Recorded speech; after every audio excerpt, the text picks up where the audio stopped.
नाशिक शहरातील शरणपूर रोड परिसरात एका पिकअप वाहनानं 3 ते 4 दुचाकी आणि काही 4 चाकी वाहनांना धडक दिल्याचा प्रकार काल दुपारच्या सुमारास घडला. महापालिकेचं मुख्यालय असलेल्या राजीव गांधी भवनासमोर ही घटना घडली. सुदैवाने यात कुठल्याही प्रकारची जीवितहानी झाली नाही, मात्र 4 चाकी वाहनाचं मोठ्या प्रमाणात नुकसान झालंय. अपघात झाला यावेळी पिकअप चालक हा मद्यप्राशन करून वाहन चालवत असल्याचं समोर आलंय.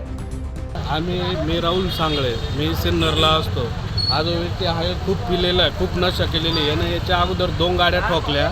आम्ही नगरपालिकेच्या पुढे होतो, पुढच्या सिग्नलला. हा डायरेक्ट मागून आला, ठोकला, आरशाची काच तोडली, पुढे गेला. आम्ही त्याला पाठीमागून पकडायला गेलो तर पुढे गाड्या होत्या, 2 व्हीलर. म्हणलं हा अजून 4 जणांना लोटल, तर आम्ही मागे थांबलो, पण पुढे आला आणि ते बोरा जे आहे त्यांच्या गाडीत ठोकला. इथं सापडला तो, आणि याने जवळजवळ 5-6 गाड्या आणि 2 2 व्हीलर ठोकल्या.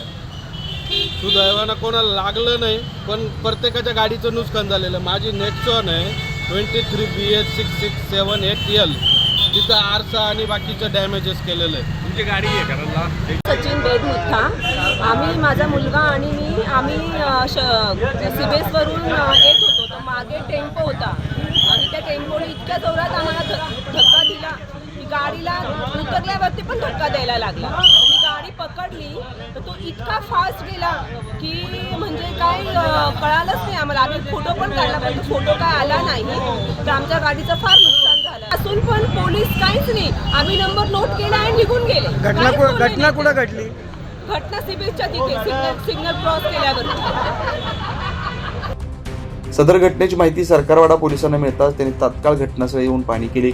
घटनेचा पुढील तपास सरकारवाडा पोलीस करतायत. या घटनेमुळे परिसरात काही काळ गोंधळाचं वातावरण निर्माण झालं होतं. शहरात गेल्या काही दिवसांपासून ड्रिंक अँड ड्राईव्हच्या घटना सातत्यानं वाढत असल्यामुळे पोलीस प्रशासनाने याविरोधात कठोर कारवाई करावी अशी मागणी स्थानिक नागरिकांकडून केली जाते. न्यूज महाराष्ट्रासाठी प्रतिनिधी अनिल केदारे, नाशिक.